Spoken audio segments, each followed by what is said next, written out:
Bonjour. Bonjour, M. Martin. Vous nous avez donné un certain mandat. Nous l'avons réalisé avec les plus brefs délais qu'on a pu, avec nos meilleures connaissances. Vous nous avez donné deux problématiques. Soit la transition de votre référentiel comptable, dépendamment si vous voulez l'améliorer ou rester de ce que vous aviez fait. On a analysé ça. On va vous donner des solutions. On a comparé les deux. Ensuite, on s'entend, vous êtes en grandes acquisitions. En fait, vous voulez acquérir l'entreprise ASL. Encore une fois, on a analysé la situation. Il y avait diverses options qui nous ont été proposées. Vous nous avez aussi suggéré divers moyens de financement. On va tout parler de ça au fur et à mesure que la présentation se suit. Tout d'abord, j'aimerais vous présenter mes associés. Ici, Pierre-Luc Hébert à ma gauche. Moi-même, Jean-Nicolas Baudouin. Puis, mon autre associé, Émilie Lheureux, ici présente. Bon, on va commencer un peu par dire juste pour vous rappeler une mise en situation de votre entreprise, savoir on en est où présentement sur le marché. Ensuite, on va dire les différentes normes comptables, on va vous les présenter. On va enchaîner avec les deux options d'achat, puis les options de financement, puis c'est ce qui va terminer la conclusion. Pour ce qui est de la situation de l'entreprise, votre endettement est super bien. On a calculé ici que vous aviez un ratio de 27% d'endettement. 47%. J'ai pas les chiffres, j'ai les chiffres juste ici. 47%, de mémoire pour les chiffres, c'est hallucinant. Oui, c'est ça, 47%. Votre réputation est super bonne, vous nous avez dit vous-même, vous avez des très bons clients sur le marché, des clients fidèles, vos produits marquent, des bons sources, des frais de développement, vous avez des bons brevets, des bonnes idées. Votre ratio de liquidité immédiate aussi est très bon, situé autour de 3, ce qui est excellent. Vos revenus, magnifiques, vous avez une marge brute de 38% ainsi qu'une marge nette de 4,5% pour arrondir. Donc vraiment, on voit ici votre potentiel de croissance. Nous, on veut vous aider à accroître cette entreprise-là, on veut vous aider à amener l'entreprise où ce qu'elle est dans votre vision. Puis, je vais laisser la parole à mon associé Pierre-Luc ici qui va tout vous amener, qui va vous guider le chemin. Bonjour. Ce qui est important ici à saisir pour le changement de référentiel comptable, c'est que tout d'abord, peu importe l'entreprise dans laquelle que vous évoluez, le domaine, vous voulez de l'information financière qui va être fidèle à votre image, qui va vraiment répondre à vos questions en matière de gestion. Le chiffre, c'est toujours l'idée numéro 1 derrière chacun des projets et ça va être la réponse à savoir si le projet a bien réussi ou non. On va vous conseiller aujourd'hui, afin que vous ayez le meilleur référentiel comptable, afin que l'information financière que vous allez avoir présentement et ainsi qu'avec l'acquisition future soit le plus juste possible pour vos besoins à vous.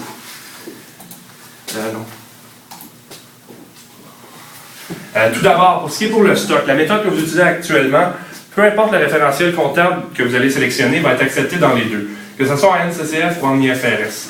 La seule différence entre les deux va être au niveau de la dépréciation des stocks, où est-ce que, du point de vue du moment où il va falloir passer un test de dépréciation. En NCCF, c'est quand vous allez avoir des indications, tandis qu'en IFRS, c'est de manière régulière. L'avantage avec ça, c'est qu'en NCCF, vous n'êtes pas poussé à faire un test, même si vous savez qu'il n'y en aura pas de problème.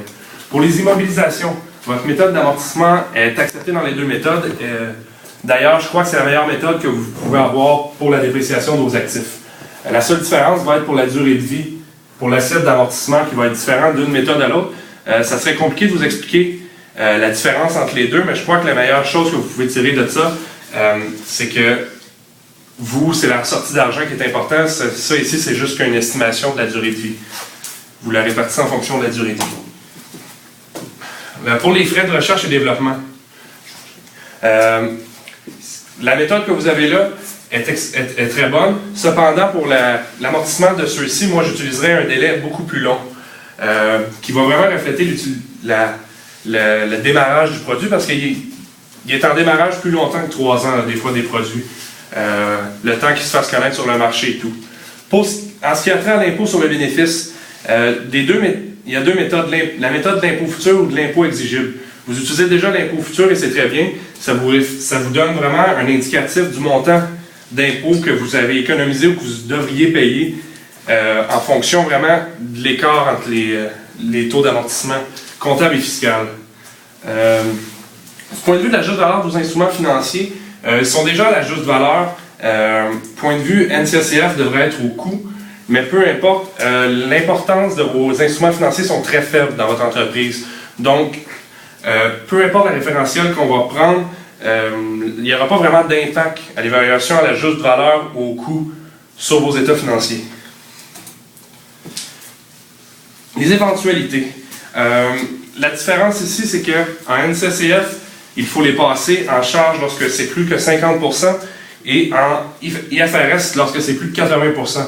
On voit donc qu'on est plus frileux, si je peux me permettre le terme, à comptabiliser en charge en NCCF. Et ça va être une note aux états financiers, mais étant donné dans les options que le contrôle pour vous est très important dans votre entreprise, vous êtes les seuls à avoir accès aux états financiers, vous êtes au courant des éventualités qui pourraient arriver dans votre entreprise et quand même qu'ils ne soient pas nécessairement reflétés de manière juste et fidèle dans les états financiers, vous, de toute façon, ça ne va pas rien changer dans votre gestion. Pardonnez-moi. Pour la dépréciation d'actifs, quelque chose qui va être vraiment important à mentionner, c'est qu'une dépréciation d'actifs en NCCF n'est jamais récupérable. Un coup qu'elle est constatée, on la passe en charge, ça vient réduire notre bénéfice et on n'en parle plus jamais. Il n'est plus vraiment possible jamais d'en parler. Par exemple, une diminution de valeur en IFRS peut être repris juste qu'à concurrence de son coût. Ce qui peut être, qui pourrait fluctuer beaucoup avec les années. On va passer par un compte qui va être les autres éléments des résultats globaux, toujours pour jouer avec cette valeur-là, et les pertes de valeur vont toujours être comptabilisées. Excusez-moi. On va pouvoir prendre la valeur en IFRS plus grand que notre actif et ce qui va passer par l'AERG. Sur ça, je passe la parole à Émilie. Non, c'est Excusez-moi. Oui. Jean-Nicolas.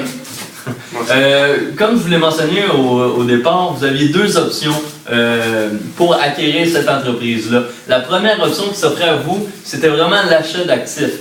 L'achat d'actifs, ça consiste à quoi? Vous déboursez 6 millions de dollars, vous achetez tous les actifs de l'entreprise et vous détenez ce qu'elle possède. L'avantage de cette option-là, c'est que vous contrôlez l'ensemble de votre dette. C'est-à-dire que pour acquérir les actifs, pour débourser le 6 millions, il va falloir vous contracter une dette. Et cette dette-là, c'est vous qui va avoir le contrôle dessus. C'est vous qui va la contracter avec vos termes, avec votre banque. Puis, il n'y aurait aucun risque lié dans le fond, à le fait que ça ne soit pas votre dette. Le désavantage, malheureusement, c'est un endettement nettement supérieur à l'option numéro 2, que je vais parler un petit peu plus tard dans pas long. Puis, à l'option, et c'est ça, comme j'ai dit, le déboursé il est beaucoup plus important. Donc, l'option 2 qui s'offre à vous, c'est vraiment l'achat des actions d'entreprise. C'est-à-dire, vous achetez l'entreprise à son complet. Vous êtes responsable donc autant de ses actifs que de ses passifs. Au départ, vous n'étiez pas responsable de ses passifs, vous n'étiez pas responsable de ses dettes, ce qui est, je suis en train de vous dire, un désavantage de l'option numéro 2. Là, vous êtes responsable des dettes, donc le risque qui vient avec les dettes, c'est pas vous qui l'avez contracté, vous ne savez pas vraiment les termes de cette dette-là. Cependant, on s'entend 932 000 $ pour avoir toute l'entreprise au grand complet, c'est pas beaucoup. La différence entre les deux, si on rajoute le 932 000 $ aux 4,5 millions de passifs, on arrive à 5 557 000 $. Puis si on fait la différence entre le 6 millions et ça, on se trouve à économiser avec l'option 2 423 000 $. Ce 423 000 $, on s'entend, représente un peu le risque lié à la dette qu'on ne connaît pas ici. Mais personnellement, Émilie va vous laisser, va vous montrer les bienfaits de ces. Donc, moi, je vais continuer plus avec la version des chiffres puis pour montrer les impacts sur, dans les états financiers. Mais pour commencer, en fait, pour les chiffres, on va utiliser juste l'option d'achat d'actions parce que, comme Jean-Nicolas l'a dit plus tôt, l'option d'achat d'actifs, ça sert, c'est perdre un peu d'argent parce que c'est acheter quelque chose à 6 millions qui en vaut 5 millions 577 000. Donc, c'est comme une perte d'argent. Donc, on va vraiment vous montrer avec l'option qui serait le plus rentable pour vous.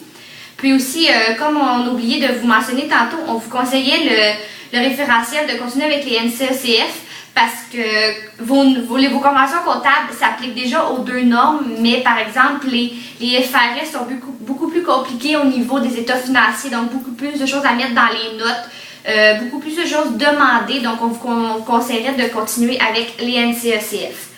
Donc, pour les chiffres, on peut remarquer qu'avant l'acquisition d'ASL, TTL a un actif de 15 816 000 et un passif de 7 462 000.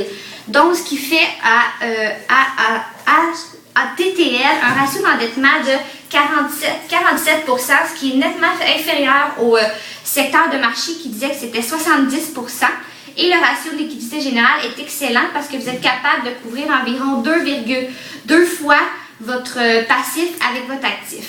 Mais avec l'acquisition d'ASL, on se ramasse avec un actif total de 21 393 parce qu'en achetant les actions, on achète à la fois l'actif et le passif de l'entreprise.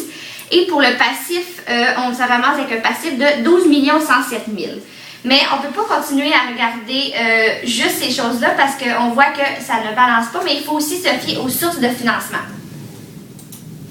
Donc, pour ce qui est de la source de financement de la Banque nationale, l'actif va rester le même parce que la Banque nationale, c'était un prêt, une dette à long terme du coût d'acquisition plus les frais de transaction à 12 %. Donc, notre actif resterait quand même à 21 millions, tandis que notre passif, après l'acquisition, on viendrait ajouter la dette à long terme de 932 000, ce qui nous ferait un passif de 13 millions, ce qui augmenterait le ratio d'endettement à 61 %. Et c'est ce qui est encore inférieur au secteur, mais aussi le ratio de liquidité générale passerait à 1,64. Il faut rajouter aussi dans l'état des résultats, on va rajouter une charge d'intérêt de 12 %, ce qui va venir faire diminuer notre bénéfice net, qui va venir diminuer les BNR et ainsi que les capitaux propres. Pour la source de financement qui est Fiducie Hamelin, on voit que les ratios, l'actif après acquisition reste comme il était avant à 21 millions et le passif aussi reste à 21 millions parce que l'entente avec Fiducie Hamelin, c'était qu'il allait avoir un nombre d'actions dans l'entreprise de TTL en fonction du montant qu'on voudrait avoir. Donc, les ratios ici ne sont pas touchés, puis l'impact va juste aux capitaux propres. Donc, les ratios ne sont pas touchés, même si les ratios ils sont un petit peu inférieurs à ce qu'il y a avec Banque nationale. Pour ce qui est de la dernière source de financement de la compagnie Investissement Watson, c'est la même chose que Fiducie Hamelin. C'est aussi une dette par rapport à des capitaux, donc des actions, un achat d'actions. Donc, ça vient encore une fois toucher aux capitaux propres et ça ne vient pas toucher au ratio d'endettement ni de liquidité générale. La seule différence dans les deux compagnies, c'est que pour la Fiducie Hamelin, c'est que vous devez verser un dividende cumulatif de 15 %. Puis si vous n'êtes pas capable de verser ce dividende-là, ça va se changer en dividende ordinaire avec droit de vote. Et la compagnie d'investissement Watson. Pour ce qui est de la compagnie d'investissement Watson, dans le fond, eux, ce qu'ils avaient à offrir, c'était des échanges contre des actions ordinaires. Cependant, c'était l'offre, eux pouvaient offrir jusqu'à 6 millions en échange de 6 000 actions ordinaires. Le désavantage de cette offre-là, vraiment, qu'est-ce qui venait toucher, c'est que c'était directement 6 000 actions ordinaires, ce qui venait réduire votre pouvoir de contrôle à vous. Vous nous avez mentionné que pour vous, c'était très important de garder le contrôle de votre entreprise et avec cette option-là, vous allez perdre un peu de contrôle tout en gardant cependant la majorité. Point de vue où est-ce que vous perdiez beaucoup de contrôle, vous vous dites faire une gestion très centralisée. Avec la compagnie d'investissement Watson, ce qu'il ne faut pas oublier de mentionner, c'est que peu importe le nombre d'actions, peu importe le prorata d'endettement qu'on va prendre avec eux, ils veulent absolument 3 administrateurs sur 5 dans le nouveau conseil d'administration de la compagnie. Et c'est là que vous allez perdre vraiment beaucoup de contrôle sur l'entreprise parce que peu importe ce qui va arriver, la compagnie d'investissement Watson va toujours avoir 3 administrateurs au sein de la compagnie. Les administrateurs, ils vont plutôt penser à payer les intérêts, à se payer peut-être des dividendes pour leur action pour avoir un rendement. Et ça va être vraiment l'aspect important à tenir ici. Je vais passer ma parole à Émilie. Oui, merci Pierre-Luc. Donc, je vais finir en conclusion. Donc, comme on avait dit, vu qu'on ne vous a pas montré l'option numéro 1 qui était l'achat d'actifs, donc on vous réfère d'utiliser l'achat d'actions parce que c'est beaucoup plus rentable à long terme. Et on vous conseille aussi le financement par la Banque nationale parce que, comme on a dit avec la compagnie Watson, on vous perdez votre gestion centralisée. Donc, avec la Banque nationale, c'est seulement une dette. Donc, la dette ne vient pas jouer sur le contrôle, ça vient juste jouer sur le ratio d'endettement et sur vos liquidités. Puis aussi, un point positif de la dette va s'éliminer à long terme parce que plus on paye d'intérêt, plus on paye de capital. Donc, à un moment donné, la dette n'existera plus. Donc, le ratio d'endettement va encore baisser, puis vous allez être encore en dessous du secteur. Donc, je vais passer ma parole à Jean-Nicolas pour la conclusion. Bon, on en vient déjà dans le terme à notre présentation. Pour résumer un peu pour faire un petit retour sur le référentiel, nous, on vous suggère vraiment de garder ce que vous avez en place ou si vous voulez vous diriger vers les NCCS, c'est beaucoup plus avantageux pour vous. Vous nous avez dit que vous ne vouliez pas beaucoup changer. Donc, après analyse, de toutes les options, c'est vraiment le meilleur référentiel pour vous. Deuxièmement, si on résume en fait votre personnalité, M. Martin, si je me trompe, Pierre-Luc l'a dit, vous avez des gestions centralisées. Puis, avec les 3 offres de financement, il y a trois risques que je vais vous mentionner. Soit que vous mettez en péril votre gestion centralisée, soit que vous mettrez en péril une partie de vos bénéfices parce qu'il va falloir que vous remettez 15% de la dette, ou soit que vous mettez en péril vos actifs. Selon ce que vous nous dites être, on a vraiment pensé mettre en péril vos actifs, en fait vos nouveaux actifs. C'est la meilleure option parce que vous avez fait des très bonnes décisions dans le passé, nous sommes confiants, vous allez en faire. C'est d'après nous la moins risquée. Puis c'est pourquoi on vous suggère vraiment d'acheter ACL en déboursant 932 000 pour acquérir ces actions avec comme terme de financement ce que vous propose la Banque nationale de l'investissement. C'est ce qui est le plus rentable, c'est ce qui, selon moi, selon mes collègues, le moins risqué, puis c'est ce qui va vous, à long terme, être le plus rentable pour une bonne croissance éventuelle. Je vous remercie beaucoup de nous avoir écoutés. On espère que cela vous a apporté, que notre présentation vous a apporté grand conseil. Puis à la prochaine pour une prochaine délibération.